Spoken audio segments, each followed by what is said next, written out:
I thought she might have reappeared for a final fitting. Jessica spoke tactfully. She'd already attended 3 final fittings across the state of New York with Renee. You know how frantic things get before a wedding. She's at the airport right now about to fly to London. And you fitted the dress so perfectly the last time, I'm sure it won't need any further adjustments. Frank's face was still bright red. He frowned at the dress. I've never had a bride demand so many last-minute changes. Jessica smiled and put a hand on his arm. It's just Renee. She changes her mind about everything. Believe me, I know. Jessica moved slowly around the dress under the muted lights of the showroom. This was New York. There were no bright white lights to show wrinkles or bumps that celebrities didn't want to see.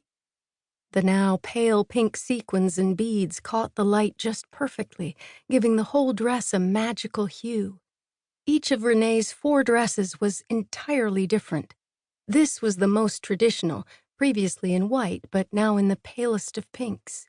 It had a sequined and beaded bodice with an illusion neckline and straight tulle skirts.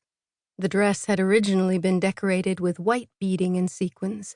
Then, last time she'd come for a fitting, Renee had insisted they all be replaced with pale pink. Jessica let out a little sigh. For all her faults, Renee had a good eye.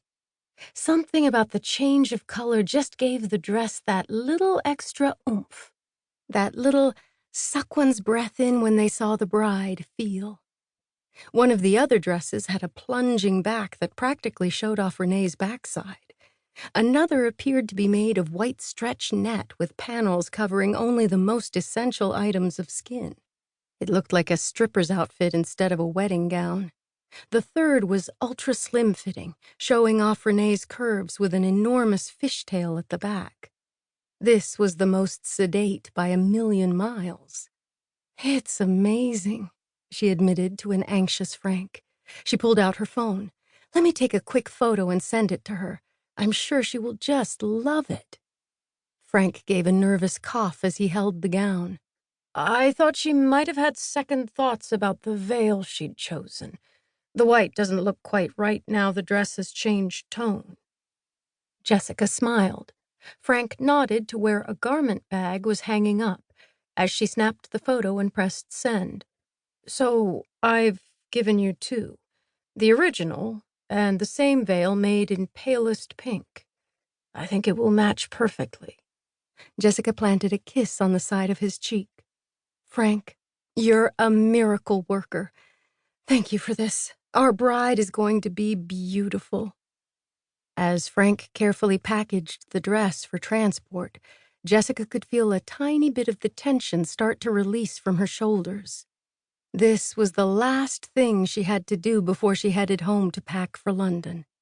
She'd already arranged 4 special deliveries to the castle in the heart of England, as well as sourcing the dozens of other little essential items Renee required. That meant Jessica was now traveling with 3 giant suitcases to London. She couldn't wait to finally get on the plane and get this wedding underway. Her scribbled items had now been added to her electronic tablet. 77 items, all just details. Details that were currently circulating around in her head. Her taxicab pulled up outside, and Frank wrinkled his nose as he took great umbrage at having to deposit the box carrying the beautiful dress in the trunk. Although it was only afternoon, the sky was beginning to darken, making all the Christmas decorations on the street and shop windows stand out even more. She couldn't help but smile. Nowhere did Christmas like New York. The tree at the Rockefeller Center, the ice rink, the red and gold decorations at her favorite department store, all things that just made the holiday season sparkle in New York. She'd already given the cab driver her address, so Jessica leaned back against the leather seats as her phone rang again. She didn't recognize the number as she pressed the phone to her ear.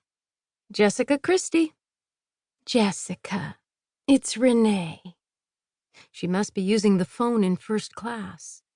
"What can I do for you?" "Flowers."